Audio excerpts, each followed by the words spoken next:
बदायूं घटना के बाद हिंदुओं में रोष, कर दी कुरान पर पाबंदी लगाने की मांग, पैगंबर मोहम्मद साहब के खिलाफ थाने में की शिकायत। नमस्कार, मैं रोहित कुमार, आप देख रहे हैं कैपिटल टीवी उत्तर प्रदेश की स्पेशल स्टोरी। उत्तर प्रदेश के बदायूं में साजिश द्वारा दो मासूम बच्चों का गला रेत कर की गई हत्या से पूरा देश सन्न है और हिंदू समुदाय के लोगों में गुस्से का उबाल साफ तौर पर देखा जा सकता है। ऐसे में डासना के शिव शक्ति धाम से जुड़े अनिल यादव ने इस्लाम के संस्थापक पैगंबर मोहम्मद साहब के खिलाफ मुकदमा दर्ज करने की बात कही है। यादव ने शिकायत में कहा है कि कुरान के कारण दुनिया में जघन्य अपराध हो रहे हैं, बच्चों का कत्ल किया जा रहा है, गैर मुसलमानों को निशाने पर लिया जा रहा है। इसके साथ ही इस्लाम के नाम पर देश में हिंसा फैलाने की कोशिश की जा रही है। जानकारी के लिए बता दें कि यादव ने अपनी इस शिकायत को गाजियाबाद के वेब सिटी थाने में दर्ज कराया है।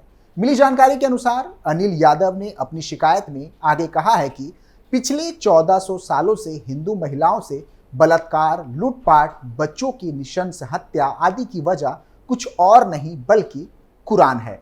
हजरत पैगंबर मोहम्मद द्वारा दी गई तालीम और कुरान में जो कानून लिखा है आज तक वही दोहराया जा रहा है।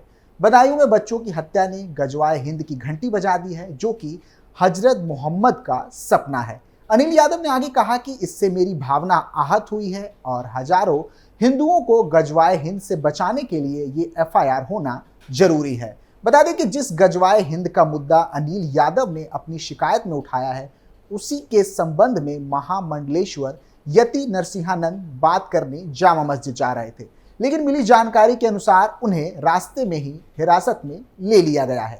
याद दिला दें कि डासना का शिव शक्ति धाम यति नरसिंहानंद के कारण ही 2021 में खूब चर्चे में रहा था। अब उनकी जगह अनिल यादव, जिन्हें छोटा नरसिंहानंद के नाम से भी जाना जाता है, और अब अनिल यादव पैगंबर मोहम्मद के खिलाफ शिकायत को लेकर चर्चा में है। बता दें कि आज से 36 साल पहले एक ऐसा ही मामला निकलकर सामने आया था, जहां इस्लाम की पवित्र पुस्तक पर सवाल उठाते ही न्यायपालिका के भी हाथ पांव फूल गए थे। ये पूरा मामला कलकत्ता हाई कोर्ट से जुड़ा था। 36 साल पहले 1985 में कुरान को प्रतिबंधित करने की मांग लेकर वकील चांदमल चोपड़ा और शीतल सिंह कलकत्ता हाई कोर्ट पहुंचे थे। 29 मार्च 1985 को उन्होंने भारतीय संविधान के अनुच्छेद 226 के तहत एक आवेदन दायर किया था, जिसमें कलकत्ता हाई कोर्ट द्वारा सरकार को कुरान के प्रत्येक हिस्से को जब्त करने का निर्देश देने की अपील की गई थी। याचिका में तर्क दिया गया था कि भारतीय दंड संहिता आईपीसी धारा 153A और 295A के आधार पर कुरान की प्रत्येक प्रति दंड प्रक्रिया संहिता सीआरपीसी की धारा 95 के तहत जब्त किए जाने के लिए उत्तरदायी है। इसमें चांदमल चोपड़ा और शीतल सिंह ने गैर मुस्लिमों के खिलाफ हिंसा को लेकर आवाज उठाई थी। उन्होंने कुरान के एक आयत का जिक्र किया था, जिसमें कहा गया था कि पवित्र महीने को छोड़कर मूर्ति पूजा करने वाले जहां दिखे उसे मार डालो। यह मामला शुरू में कलकत्ता उच्च न्यायालय के न्यायमूर्ति खस्तगीर जे के समक्ष आया था, जिसके बाद 70 से अधिक अधिवक्ताओं द्वारा खस्तगीर जे के अदालत का बहिष्कार करने का आग्रह किया गया था। वरिष्ठ वकील CF अली ने कहा था कि यह बेतुका है, पृथ्वी पर कोई भी नश्वर पवित्र धर्म ग्रंथ को चुनौती नहीं दे सकता और दुनिया की किसी भी अदालत को इस पर कोई अधिकार नहीं है। इसके बाद तमाम इस्लामवादी विरोध में आ उतरे। इसका नतीजा ये निकला कि भारत से लेकर बांग्लादेश तक में दंगे होने लगे। इंटरनेट पर मौजूद जानकारी बताती है कि दंगों में हिंदुओं को निशाना बनाया गया था। हजारों की भीड़ ने सड़क पर उतरकर बांग्लादेश में भारतीय दूतावास के सामने हंगामा किया था। बांग्लादेश के सीमाई इलाकों में लगभग 12 लोग मारे गए थे, जबकि 100 घायल हुए थे। और चौंकाने वाली बात यह थी कि ये सारे हिंदू थे। इतना ही नहीं, 20,000 की मुस्लिम भीड़ ढाका के सड़कों पर उतर आई थी। इतना ही नहीं, भारत के कई राज्यों में भी दंगे देखने को मिले थे, जिसमें कश्मीर, बिहार और बंगाल समेत कई राज्य शामिल थे। पूरे मामले को लेकर क्या था बंगाल सरकार का रुख? CPIM शासित पश्चिम बंगाल सरकार ने याचिका और कलकत्ता उच्च न्यायालय के खिलाफ कड़ा रुख अपनाया था। अपने हलफनामे में सरकार ने कहा था कि अदालत को दुनिया भर के मुसलमानों के पवित्र धर्म ग्रंथ कुरान पर फैसला सुनाने का कोई अधिकार नहीं है। CPIM शासित पश्चिम बंगाल सरकार ने याचिका और कलकत्ता उच्च न्यायालय के खिलाफ कड़ा रुख अपनाया था। अपने हलफनामे में सरकार ने कहा था कि अदालत को दुनिया भर के मुसलमानों के पवित्र धर्म ग्रंथ कुरान पर फैसला सुनाने का कोई अधिकार नहीं है, जिसका प्रत्येक शब्द इस्लामी मान्यता के अनुसार नहीं बदला जा सकता। सरकार का कहना था कि यह याचिका दुर्भावनापूर्ण इरादे से दायर की गई है और भारतीय इतिहास में ऐसी याचिका कभी दायर नहीं की गई है। बता दें कि यह मामला यही नहीं थमा, बल्कि ये तो बस एक शुरुआत थी। इस याचिका से मामला इतना गर्मा गया था कि राजनीतिक दबाव के कारण न्यायमूर्ति खासगीर ने इसे अपनी सूची से हटा दिया और इसे न्यायमूर्ति सतीश चंद्रा की अदालत को भेज दिया था। उसके बाद राज्य के महाधिवक्ता SK आचार्य की सलाह पर मामला न्यायमूर्ति बिमल चंद्र बसाक की पीठ को हस्तांतरित कर दिया गया था, जिन्होंने 17 मई 1985 को याचिका खारिज कर दी थी। 18 जून को फिर चंद्रमल चोपड़ा ने रिव्यू याचिका डाली, जिसे बाद में 21 जून को दोबारा खारिज कर दिया गया था। इसके बाद इस याचिका को लेकर चंद्रमल चोपड़ा ने सीताराम गोयल के साथ मिलकर 1986 में द कलकत्ता कुरान याचिका नाम की पुस्तक प्रकाशित की थी, जिसके बाद ऐसा बवाल हुआ कि चंद्रमल चोपड़ा को गिरफ्तार तक करना पड़ा। वहीं सीताराम गोयल को गिरफ्तारी से बचने के लिए भागना तक पड़ गया। बता दें कि यूपी के बदायूं में मंगलवार शाम को हुई 2 बच्चों की हत्या से हड़कंप मच गया था। इसके बाद से ही कुरान और पैगंबर मोहम्मद साहब पर सवाल खड़े किए जाने लगे और FIR की मांग भी उठी।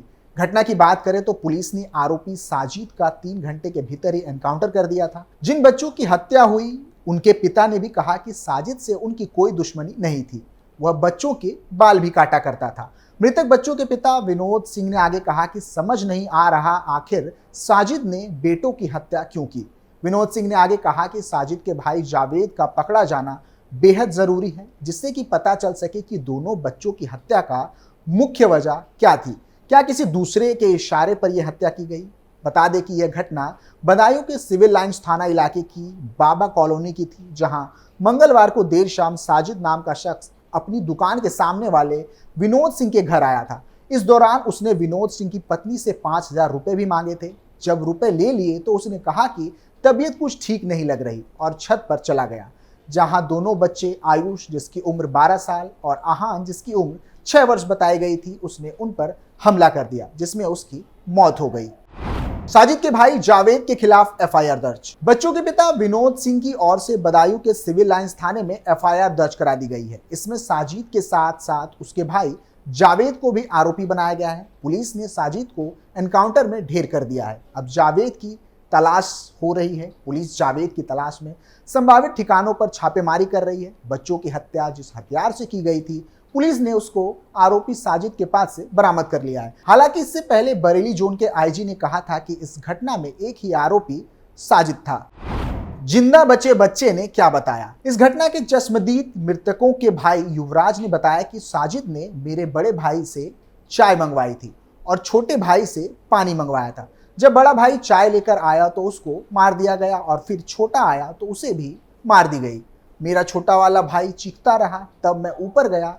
जब मैं छत पर गया तो वो दोनों भाइयों को मार चुका था और गेट बंद कर रहा था। उन्होंने मुझे देखा तो मुझे भी मारने की कोशिश की। मैं तभी उन्हें धक्का देकर भाग गया। वारदात के समय साजिद और जावेद दोनों वहां पर मौजूद थे।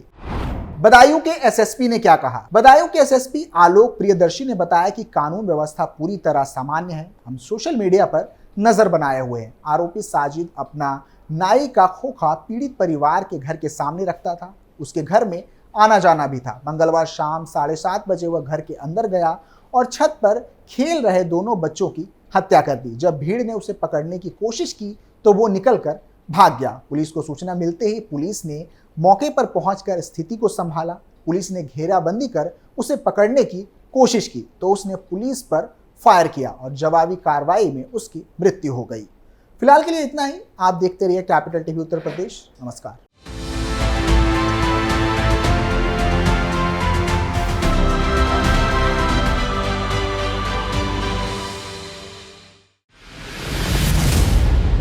मैं राजनीति करता नहीं, पर राजनीति को बहुत गहरे तक समझता हूं। मैं लोगों के बीच रहता हूं, लोगों के मन को अच्छे से जानता हूं।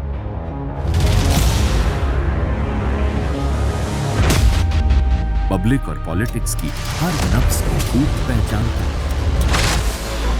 संघर्ष की सियासत से सत्ता के सिंहासन तक मैं हर खबर से खरा सच निकालता हूं। ना कोई दौड़, ना कोई race, capital TV, Uttar Pradesh.